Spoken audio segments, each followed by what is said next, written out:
Hey everybody, welcome to the GeekMom Game of Thrones Season 5 recap. This is Episode 1, The Wars We Fight, The Wars We Something, The Wars, something about war. There's a lot of war going on. It's a little confusing. I have today our lovely Andrea Schwalm-Stoltz from GeekMom, as well as Michael Harrison from Geek Dad, and we are hoping to have a lively conversation here in real time, live, immediately after the broadcast. We're hoping to do this so long as we keep our sanity through the rest of this season. Remember, you can visit us at geekmom.com and geekdad.com for daily doses of all kinds of geeky things in the meantime to tide you over. So, guys, first episode out of the gate. There's been a lot of discussion this season. You know, George R. R. Martin going ahead and saying they're going to do things that didn't happen in the book. So all of us book clingers are going to be thrown for loops with everybody else. I think I want to put a disclaimer out there because at this point I have read the book so long ago that I'm having an issue where sometimes I'll be watching the show and go, oh, wouldn't it be amazing if? And the thing is, I've read the books, but I've forgotten the books, but on an unconscious level, I'm remembering the books. So I do not want to spoil things for anyone. I'm afraid I might, because now I'm not sure, like, what's real, what's imagined, like, what I'm extrapolating out. And also, now they're going to change the storyline from the books. So, like, what I read was, in one review was, the times when they leave the books and they go out in new territory, that's actually the good stuff this season. So now, I don't know. We're like, don't hate us for spoiling anything because we're not doing it on purpose at this point. This is absolutely true. Are you worried that your speculation is going to actually be something that you read and you've forgotten? Yes, that's my concern at this point. 8 million characters, and 5 years ago that I read the books, and I've forgotten stuff that happened in the last season of the television show. We were watching it, and I was like, were they sleeping together last season? I don't even remember. Yeah, we just don't have the time or bandwidth, I think, to go back and watch every single episode again. But I mean, it makes an interesting point, and I think that people have felt that people who read the books have been at a disadvantage, or an advantage over people who haven't, because we knew about things like the Red Wedding, and people are saying, oh, this could be the bloodiest season ever. But I gotta say, first episode of the season, really not doing it for me a whole lot. Having had a long day and looking forward to this for weeks and weeks and weeks. It felt like kind of like, hey, we're getting the gang back together. This is what everyone's been doing on spring break. Well, I liked how they began, like, previously on Game of Thrones, like, previously on, I don't know, 8 is enough. It just sounded like, and then we're going to take 5 seasons and we're going to encapsulate all those important bits, in 90 seconds. And it was just like, and I had the same experience as you, Michael. I had a couple of moments where I was like, oh my gosh, that's right. To be perfectly honest, I kind of wanted. I was hoping that we might just watch Daredevil tonight instead. But guys, don't be that down on it. I'm glad to see them all back. Yeah, totally. But there was a part of me that was kind of hoping that maybe like our HBO would go on the fritz and we would just have to load up Netflix and watch this tomorrow, or after we binge watched every episode of Daredevil instead. Well, we are. I mean, to be honest, we are in the middle of watching Daredevil. We're, I think, 4 episodes in, and it is a bit intense. And I think these kinds of shows, I kind of wish that we had the ability to see it all at once. I think what we're talking about, though, is the sort of like mental lag between seasons. There's so few episodes, and there's so much time in between, and then there's so much time since we've read the books, and most of us don't have time to sit and read all the books that are out and all the fiction that's come out. I even turned to Michael. I said, remember that George R. R. Martin just released a Sansa chapter. Did you read it? Is it going to be the thing that they're going to be doing all season? Because we don't know where she is. And he's like, there was a chapter. So, I mean, I think we're kind of being bombarded in every direction, and it's a little bit challenging. And I think to your point, Michael, too, we should have remembered. I mean, I kind of vaguely remember that Daenerys and Dario are doing it. But they had to have the kind of the naked lady dagger to kind of jog our memory, which was a little bit weird. Oh yeah. I mean, so I guess let's kind of bring it back because we start with a flashback, right? So the whole episode starts with baby Cersei, and the witch and her prophecies. What did you guys feel about that? I liked that. I liked that opening, and I liked the kind of fairy tale quality of it. You had that Hansel and Gretel going to the cottage in the woods kind of feeling, and but obviously they're going to visit a witch or a wise woman. She certainly looks like a ne'er-do-well there in her thatched cottage, and she she basically, Cersei wants a prediction, and the witch provides her with one that was a little alarming. I wasn't crazy about, like, she when she says cut open your thumb and give me some blood and I'll give you a prediction of, I'll answer 3 questions, and I was thinking, well, that doesn't seem like a very hygienic way to tell the future. Like, you're not going to be in this for the long haul if you're sucking people's blood. But I liked that. I liked what she said. She gave us some good teasers. It doesn't sound like things are going to go well for the 3 children. Because she says they have gold hair and they'll all have gold shrouds. But I liked this setup, and then also kind of the Snow White Queen implication of someone, you're beautiful, but someone more beautiful is going to come along and take your place. I liked the bow to folklore and fairy tale there. Yeah, I definitely saw that. I thought that the costuming did a really good job of kind of reflecting the 2 girls, the dark and the light hair. I was struck by how much the actress sounded like Joffrey. I mean, it really was. She kind of shows you, if you put the same words in an adult, it's very different than in a young person. But they could have been having the same exact script there. I'm the queen. My father owns these lands. You tell me. So I don't think the apples fall very well. We know they don't fall far from the tree. Really, really don't fall far from the tree. How about you, Michael?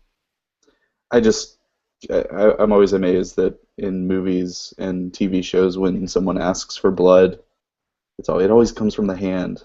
It's like, aren't there other places on your body that you can extract blood from that you're not going to be using, like, on a regular basis? Like what? Your nose? I don't know, like your forearm. Yeah, like where you would put an IV in. Yeah. Well, okay, so they did sort of the natural transition from that to Cersei and her father's funeral, just to remind all of us that, if we haven't read the books and heard Tyrion's constant going over the fact that he killed his dad on the pooper, we get to kind of experience that all again, and yet another funeral with the weird eye stones, and Cersei's conversation with Jaime. I actually was surprised that I felt like she was pretty restrained with him, especially when he kind of sort of admits to letting Tyrion go. I mean, she was vicious, but she wasn't anymore. I thought she was going to go like claws, eyes out. 'Cause weren't the last time they were there, they had like sex in there? I was just thinking, please don't with the dead dad. That's about as much dysfunction as I can handle from one family. That was my worry too.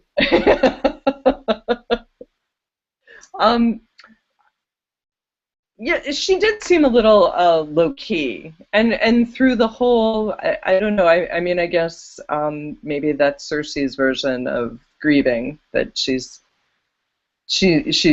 so overwhelmed she can't really, be an evil mastermind right now.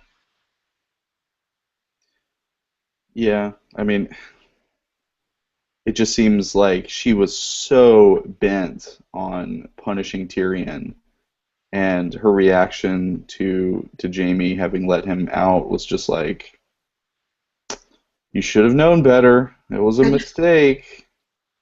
Tisk tisk. Yeah, I felt very it was just very weird. The whole tone of the whole episode felt very kind of down compared I was to, gonna say it was a downer. yeah, it really was. It's like And everyone was hungover while they yeah, were it, totally filming. like everyone was hungover. I mean, we know Tyrion obviously is, but I even felt like, aside from the really funny banter that they had about the poop through the breathing holes of the crate, which I thought was pretty brilliant. Both conversations that he had with Varys, I felt like were essentially the same exact conversation, with him drinking out of a flagon the whole time. Like, that's the long joke. He's drinking a lot. He's got choices. Varys has shown his true colors for the most part, that he wants Daenerys Targaryen to be the queen. But there really wasn't much progression. It was like they had two whole scenes that were the same exact thing. That I did see some people who reviewed the first 4 episodes who said it starts out slow, but by episode 4 you're gonna be very excited. So I'm gonna hold out hope, knowing that, not knowing what those events are. You know, that wasn't shared, but this, I think, is intended to be a slow beginning, so that we feel a build up later on. You know, we're definitely at the low point right now. Like, we're sitting at a wedding party and it's quiet, and everyone's having fun, and there's music playing and someone's singing, and yeah. I think that a lot of this episode was designed to bring people who, like us, have kind of forgotten some of the things that have happened in the previous seasons, and to remind us of what's going on, and to kind of poke us and say, hey, you remember that, you know, that he was I'm sorry, that gosh, now I'm blanking on his name, and Natanya just said it. The spider. Varys? Yes, that Varys is obviously a Dany sympathizer. It's like And I liked they've already that. told us that, but now they're kind of reiterating it. Oh yeah, just so you guys remember, this happened a couple seasons ago, and he came out and admitted it. Well, but he also, have we known before that he was part of a collective that wants to bring the Targaryens back to the throne? That's been his kind of his internal mandate all along, and that and now he's asking Tyrion to help him. I mean, like, were we aware that this was part of a greater movement? Because I don't remember being aware of that. We knew that he was working with Illyrio, but beyond that, I don't think they hinted at anything. Yeah, it's a little weird. I felt like, even, you know, to take it to Daenerys at this point, 'cause I think that's kind of the natural progression here. There was a lot of Daenerys compared to, especially last season. I think there was a couple of episodes where she wasn't even there at all. Yeah. So you have like the sexy scene, the discussion of whether or not they should have the fighting pits, and she's just, again, completely resolute and against it.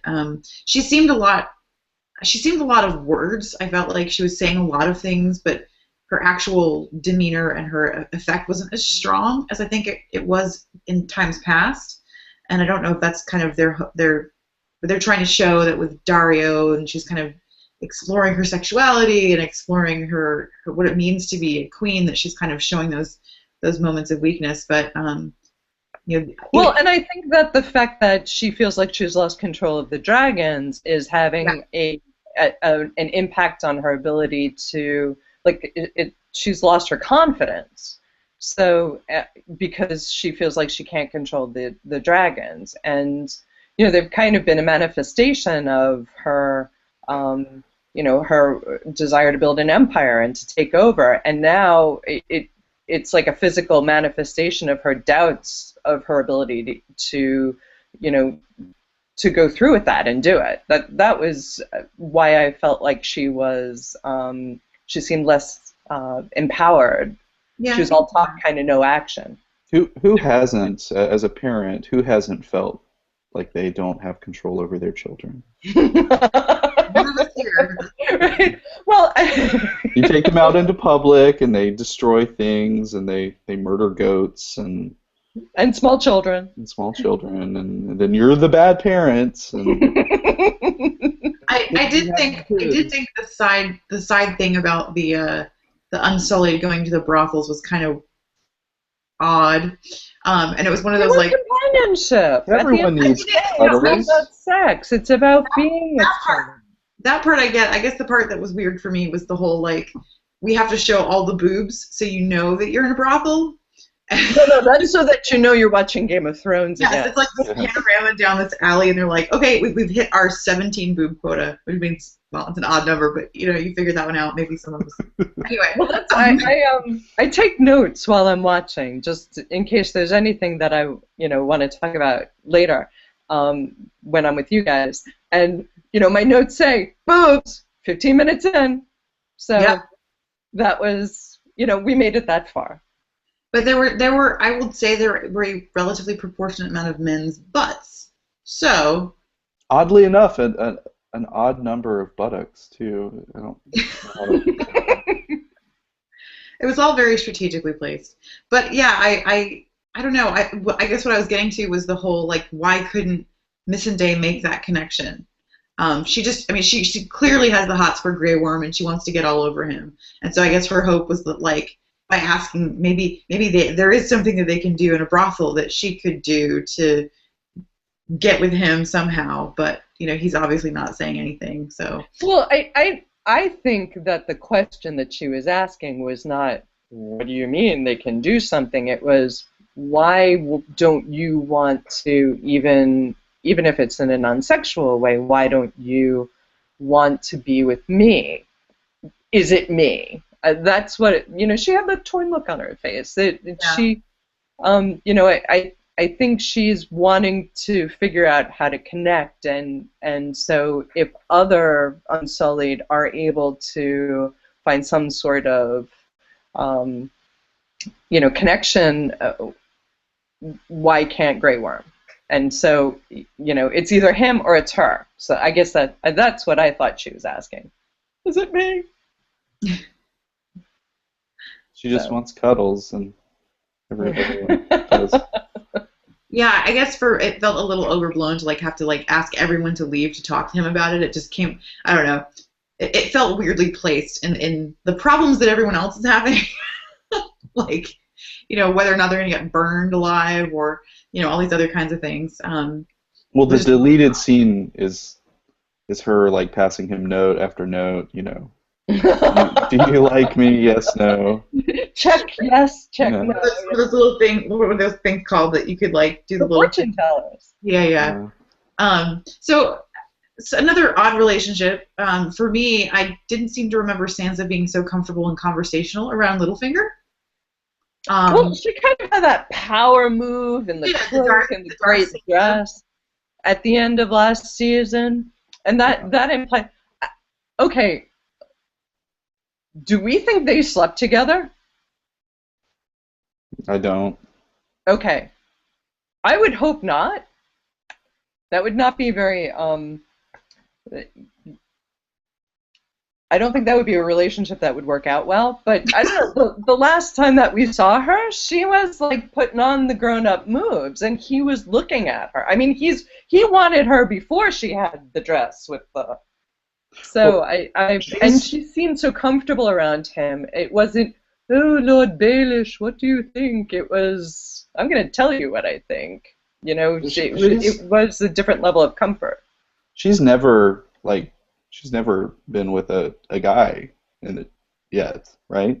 That we know about, no. So I kind of feel like, yeah, well, yeah, sure, but I kind of feel like if they had done it, it may have been a little more advertised, considering that fact. Okay. I almost wonder if she's trying to use it to her advantage, because if it seems like she's interested, then he's got more hope. But if she keeps playing the coy little maiden that like, oh no, don't touch me, blah, then it's going to be more. I don't know. It's complex, and I know that they're trying to take. Sansa's never been my favorite character, although I like her much more in the show.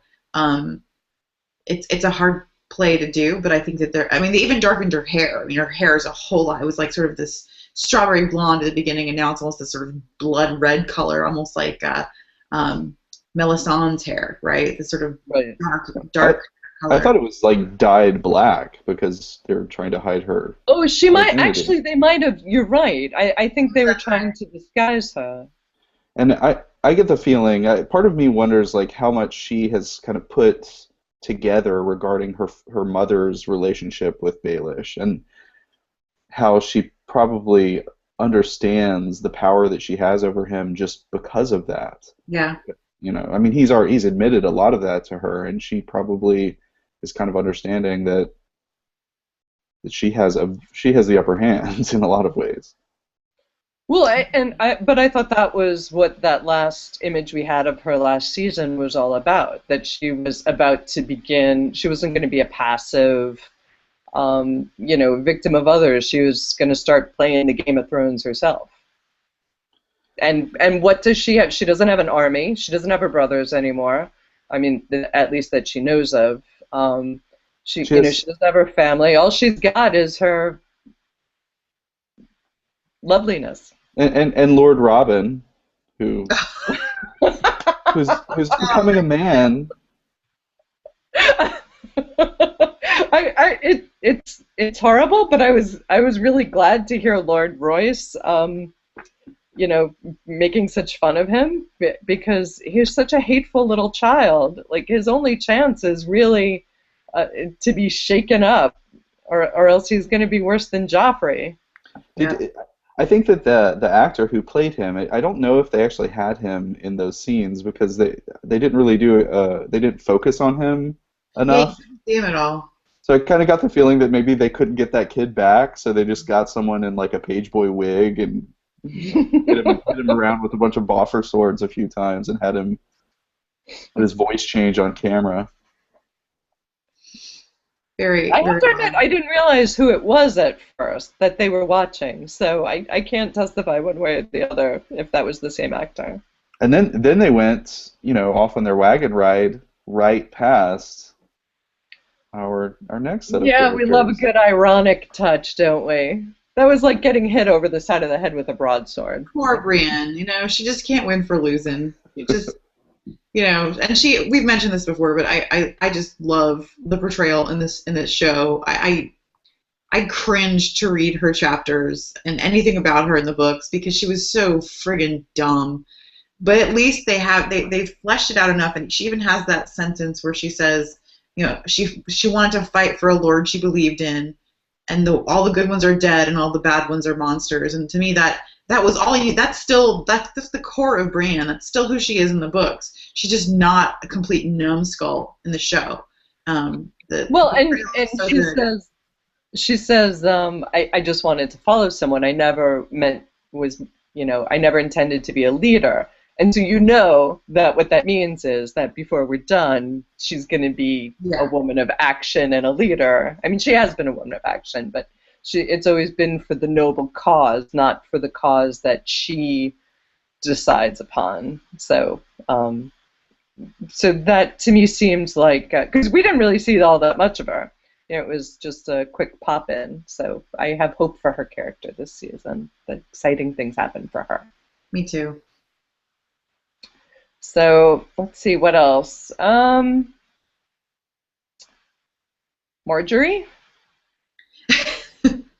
Yeah, that was it was interesting.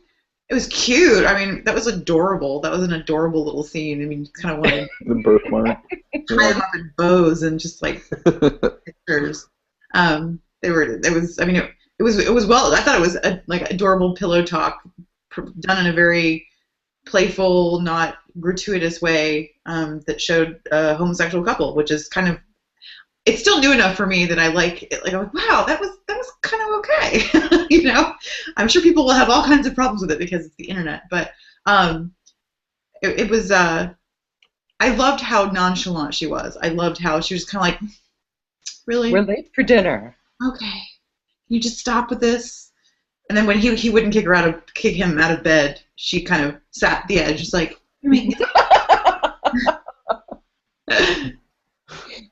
Although, the point that he made was, she was saying you've got to be more subtle because you're supposed to be marrying Cersei, and he was like, well, if I don't marry Cersei, then she stays here with you. So, yeah, they were being, playful, but there was also, that is not what Marjorie wants. And also you get the sense that Marjorie tends to get what she wants. So I got the impression that it was more like she was understanding that wasn't going to happen, so she was going to have to do something else.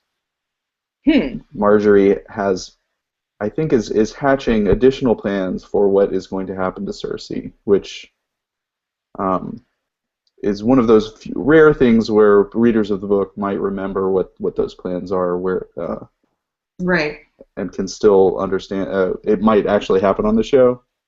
Well, I think that there was I mean, that was the big setup for this whole episode, right? I mean, that's her and Lancel coming to her in his little his little Franciscan monk outfit, and the whole like sort of facing the real trials of what she's done, and now that her father's gone. I mean, I think that's the whole point, that Marjorie might not have been quite as calculating as Olenna because she had to kind of do what she was told, but all of a sudden now that Tywin is gone, Cersei doesn't have any more protection, and everyone knows that Jaime's not her number one anymore. So I think that the fact that it's all kind of crumbling around her, and then there was kind of a weird threat to me in Lancel's discussion with her, even though there was no kind of, that was absolutely a threat. And the way he said, "I am not the man that I was," implying that she is still the woman that she was. And I thought it was kind of interesting too, the way they shot this scene when they came up to her. It was a very almost painting like her in black looking out the window. He comes in and talks to her and then is gone, and it was the same exact shot again of her looking out the window. So it was almost like, did it actually happen? Is she making this up? Is it, there was kind of that almost iffy, dreamlike quality to it. It was kind of made me think. Everyone loves to hate her, but, I think you're going to hate her. We want to hate her more now that she's like the last Lannister that had no sympathizers.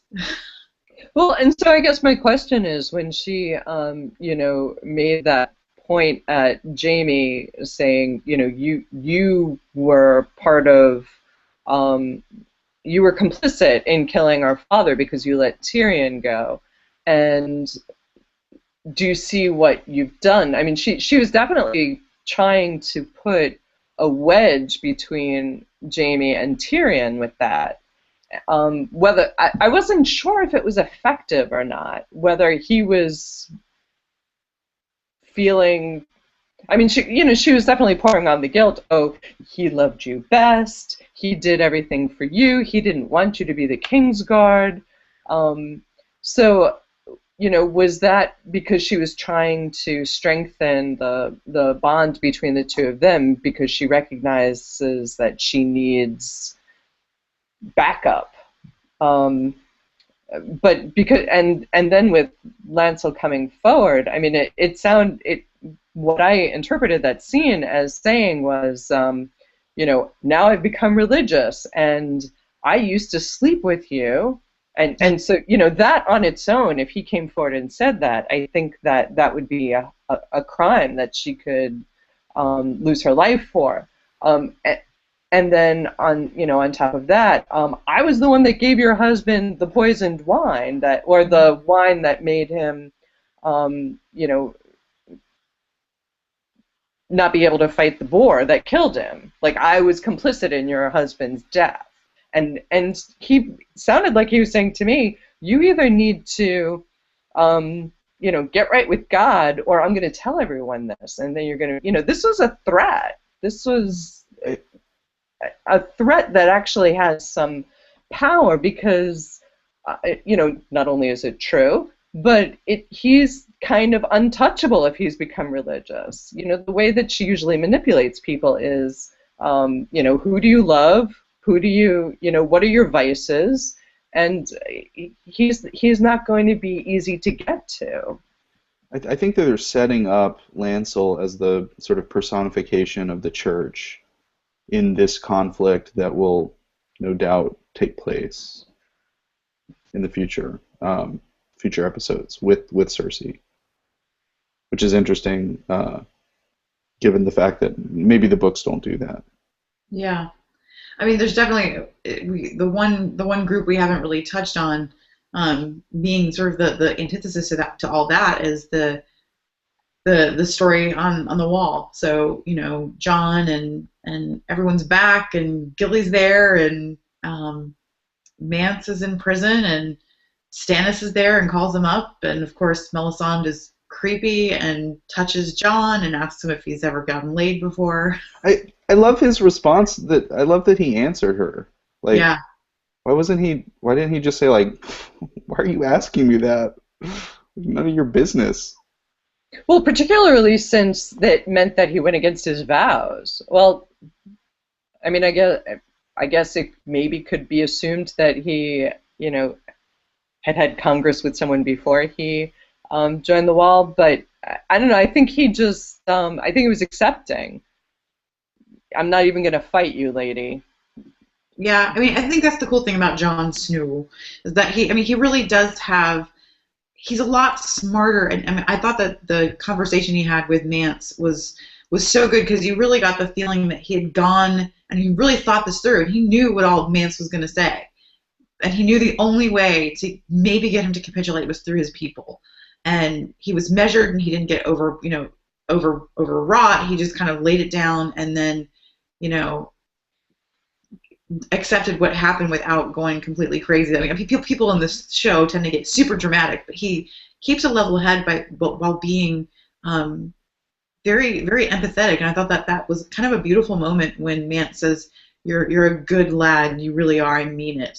And that says a lot to that character, I think, and to the performance too, because you really, really do get that. At least I do, anyway. He's also blindingly handsome, so maybe that doesn't hurt, but he said as much. And there was that interview that everyone was sharing last week about Kit Harington saying, "No, I can take him seriously because he's so hot." So maybe. I didn't see that. All I saw was him eating with, going to the dinner party with Seth Meyers. Did you see that skit? I haven't yet. I need to. It was very entertaining. Where he's dressed like Jon Snow, and everyone's like, "Oh, I just got a new house and moving from Brooklyn to Manhattan," and he's like, "My girlfriend just got shot," and all dark. And Seth keeps on pulling him aside and going, "Dude, you gotta chill." But with that scene, the scene between Mance Rayder and John, that was my favorite scene of the episode, because I thought these are two complicated people, and right now I am liking them both, and it's like they were in conflict with each other, because both of them were trying to hold to their values, but they were both also like at their most human and kind of noble. I thought that was a really rich scene. There was a lot of emotion going on there, and a lot of levels. I thought that was a particularly good piece of writing right there, just setting that up.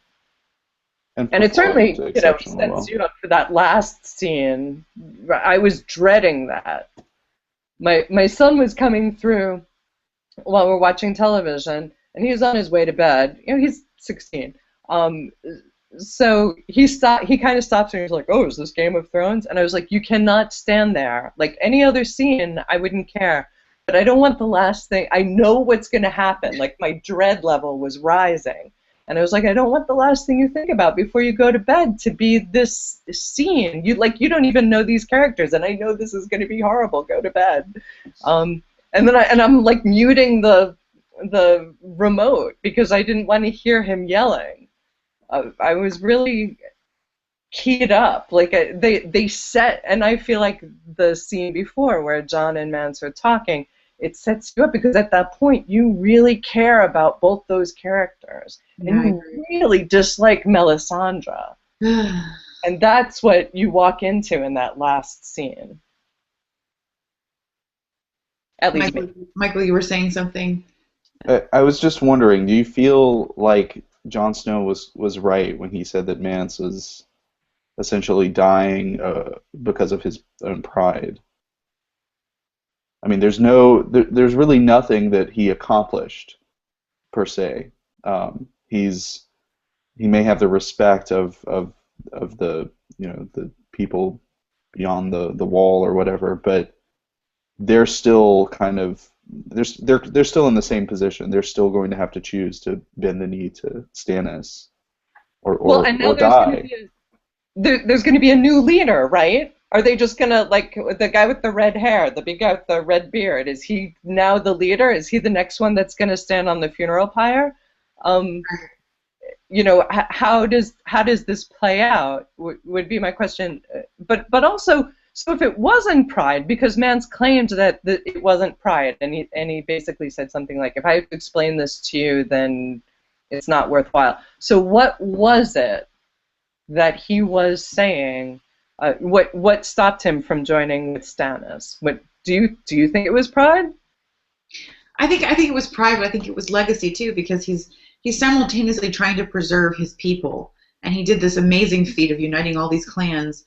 And if he dies bending the knee, he's negated all that work, which goes back far before any of the story starts. So it's like they have their own entire, story that goes on that we don't really see, only in glimpses. And I think that's too much for him to bear. I think pride figures in for sure, but even if the songs are only sung for a couple of months before everyone's wiped out by White Walkers, at least they're not saying he died a coward and he changed his mind, because I think that would break them more, he probably thinks, than it would if it was the other way around. I think it remains to be seen whether or not they would have considered him a coward. It's like it totally depends on what they choose to do with the opportunity that Stannis is providing them.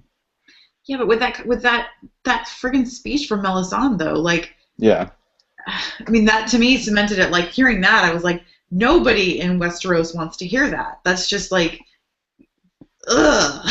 Well, and that was brilliantly done too, because she says, you're either with the light or you're with the dark. You're either with our God or you're the enemy. Like, everything is a binary. It's all so simple. You don't have to make choices except to be with us. If you make any other choice, that's it. You're in trouble. You're going to be up here burning.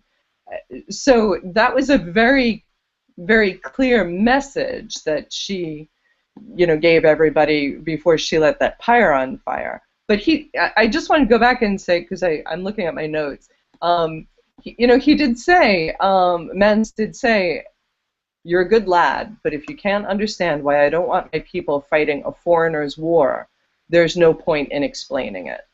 So I guess, Mike, that doesn't sound like pride. That sounds like he's saying, I believe that it would be better for us all to die on our own terms than to die fighting someone else's war. So is that legitimate? Is that what's going to happen to all of them?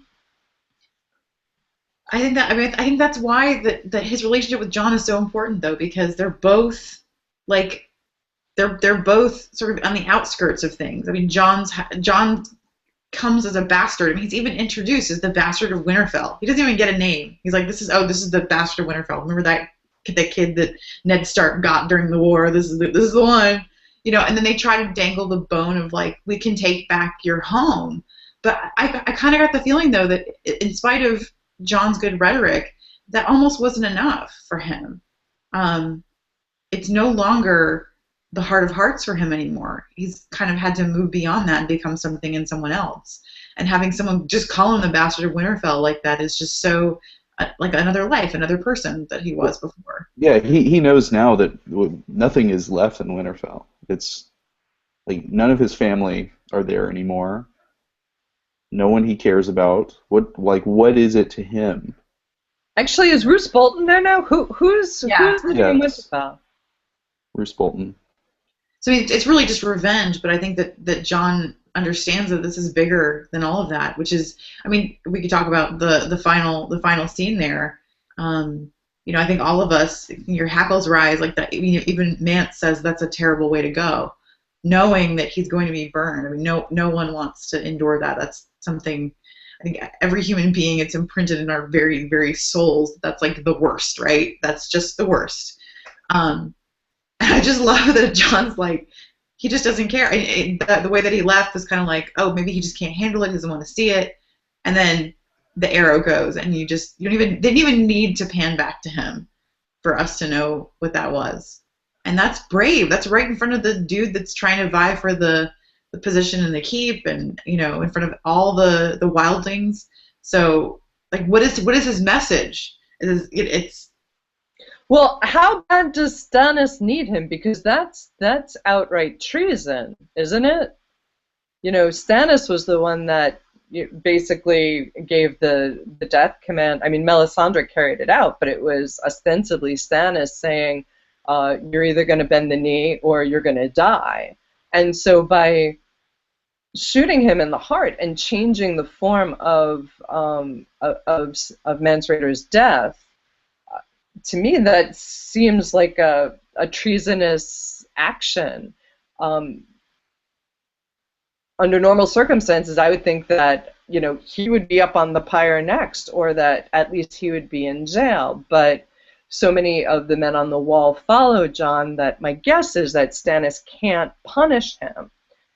But so what does that mean moving forward? How much power does that give John? He's the leader of the men on the wall, and the wildlings they're going to have respect for him. He basically just won over the wildlings with that. right. Well, he's not yet the leader.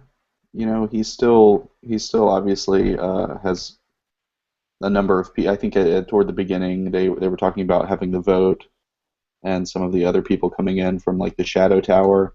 Mm-hmm. So, but he's kind of like the popular pick. People love him. Or hate him. Or yeah, but then again, Stannis has like a huge army, much larger than the people, the Night's Watch. So obviously there will be repercussions, but I think John did it in such a way that it's kind of like, well, I killed him. You guys were executing him. I killed him. What are you gonna? How can you get upset at me for that? It's Yeah, and I think tricky. one of the things I was thinking about too is that John and Mance both embody nobility, aside from the like actual inheritance, whereas so many people who have nobility as birth are just absolute horrible people and have no dignity at all. And that to me, that he was respecting and acknowledging that he was a king and needed to die with dignity, and not this way in front of his people and in front of everyone, in front of all these people who thought he was nothing, was really poetic and beautiful. Just to kind of have that. It was a very arresting moment and kind of quiet, and that there is a kind of respect and nobility that goes above all this sort of rutting and killing and stuff. That there's like, that was the right choice. That was the right call. But the one thing that Stannis has had going for him the whole time is that he's boring, but he is supposed to be dignified and just, and he's the man. The reason why he believes he should be king is because the law says that as the oldest son, he should have been the oldest surviving member of that family, that he should be the one to be king. His whole justification isn't based on popularity or money or might. It's because this is the law and we should follow it, because if we don't follow the law, then we only have chaos. So it just seemed like a delegitimizing moment for him. That was the only thing he had going for him. But Mm-hmm. he's gotten sucked into the Melisandre's cult to the point where he's not making choices that are just about being just. They're choices to honor this god of Melisandre's. Yeah, which I'm really intrigued by the god, like the Relor, or whatever he is called, because it's clear that that god is a source of some sort of legitimate real power, you know. Right. And so far we've seen no legitimate real power coming from the seven gods of Westeros, like their sort of stock religion. So it's intriguing to me that um, that supplies some sort of real magical ability. But is it truly good? You know, you have this like shadow baby that Alessandra births to kill Renly, you know, way back in like season 2 or whatever, and that's supposed to be like light and good. I don't understand that. I'm really intrigued by kind of how she could spin that. Well, that's it. I feel like he's hooked his wagon to someone who is powerful, but doesn't, at the end of the day, jibe with what he is, and that's going to be his downfall. That's what I think. I mean, I don't think Stannis wins this at the end. Yeah. Nobody knows for sure. Well, you know, so did you watch the preview for next week? I saw it whiz by. Yeah. So I mean, what we got were glimpses of what I'm really looking forward to, which are the Martell, was Oberyn Martell's daughters, right? The Sand Snakes. We've seen them. They're cast. We know a little bit. We won't spill too much about it, but we'll be going to where Oberyn is from and find out a little bit more about those people, which is really exciting. But not to mention, of course, that's where Myrcella, who's the other child, perhaps the other shroud of Jaime and Cersei. But as things sort of spin, there seems to be more high stakes and threats towards Cersei. She gets sort of a viper head with something hanging from it. So the protection of Tywin is gone. He was the one that cleaned up all the messes every time anyone made it. But as it is, I think it's going to be an interesting ride and seeing what they do and what they backfill. I know that they've filmed quite a few flashbacks, so we may be getting more flashbacks to the Lannisters and other folks as well. We're also going to see Arya. Like that's and Arya, yeah, the black and white door. That was super disappointing for me. I really, really hoped that we would start off with Arya, but what are you going to do? And I know I don't think there's any Bran happening this season at all, if I'm not mistaken. Wow, really? Yeah, I believe they mentioned that he's not even in any of the credits. So the assumption is that they're not doing that this season. I could be wrong. I've been wrong before. I'm tired and it's been a long week. So, but either way, I think this is a good place for us to stop. There's a lot of things reeling in the air. We're no more experts at this than anyone at this point, so it's going to be exciting no matter what happens. And if we have to wait 4 episodes, I think that we all will. Hopefully we'll finish Daredevil in between, so Michael won't be so having to sit through it. But thanks for listening. Keep tuning in. We'll be broadcasting live after the East Coast viewing at 9 p.m., so 10 p.m. Eastern or thereabouts, depending on whether our equipment works or not. Remember, you can always visit us at GeekMom.com and geekdad.com. Follow us on all the social networks you can imagine, and have a wonderful geeky weekend. If you have any, or I guess it's week now, tomorrow's Monday. If you have any questions or comments, as always, try to put those in the commentary, and we'll be happy to try to respond if we can. I'm Natanya Barron, that is Andrea and Michael, and we are very glad that you joined us today and are looking forward to further conversations. Take care, and don't let the wolves bite. Something like that. The sands